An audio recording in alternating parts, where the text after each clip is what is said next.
connaissons tous le pouvoir des commerciaux pour nous persuader de consommer. Ceci grâce à de belles paroles et leur gestuelle irréprochable. Mais cela n'est pas naturel. En effet, elles résultent de recherches et d'entraînements poussés. Dans cette vidéo, je vais vous présenter sur quoi reposent ces différentes méthodes de manipulation. Premièrement, présentons deux concepts clés de la manipulation commerciale. Tout d'abord, la programmation neurolinguistique. Le mot programmation désigne la mise en place de certaines façons de penser. Le mot neuro parle de l'activité du cerveau. Et enfin, l'étude de la linguistique montre le fait que le langage utilisé reflète notre façon de penser.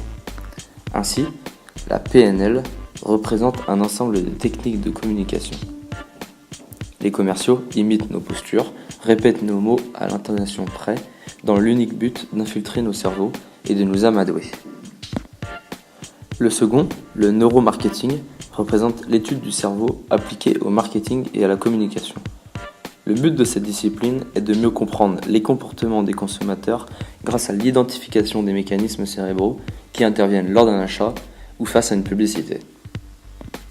Mais cela ne s'applique pas seulement aux publicités, mais aussi dans les grandes surfaces, avec les boissons qui sont mises tout au fond du magasin pour que les personnes qui vont chercher ce qu'ils veulent boire passent dans les rayons et achètent des gâteaux apéritifs ou d'autres choses qui n'étaient pas prévues. Les différentes méthodes utilisées par les commerciaux sont la simplicité, l'empathie, l'association d'idées et la projection. Ainsi, la simplicité se base sur le fait que nous sommes spontanément attirés par ce qui est facile à comprendre ou à déchiffrer. Le psychologue Norbert Schwartz a constaté que plus une police de caractère est complexe, plus les lecteurs considèrent un texte comme difficile à comprendre.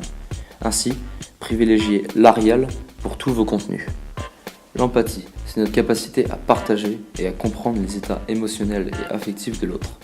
Produire de l'empathie, c'est s'identifier à autrui et donc générer à la fois un sentiment de familiarité et une impression de similarité.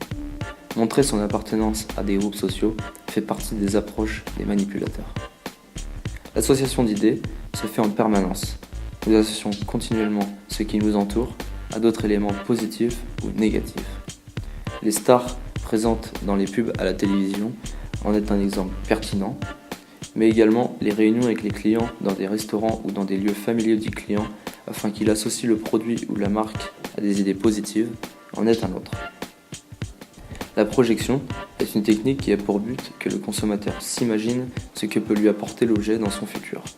Prenons l'exemple d'IKEA, qui met en scène des salles de bain, des cuisines et d'autres pièces de la maison, afin que la personne l'imagine dans sa maison pour voir si cela rend bien ou le pousse à l'acheter.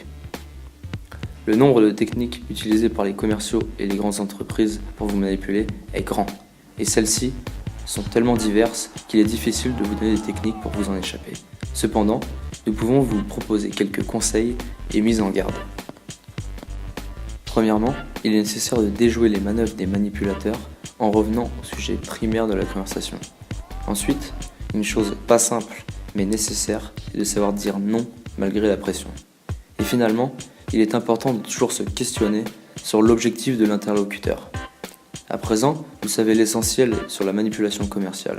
N'hésitez pas à réagir dans l'espace commentaire et à aimer cette vidéo si elle vous a plu. Si vous voulez en savoir davantage sur la manipulation, d'autres vidéos sont disponibles sur notre chaîne. Ciao!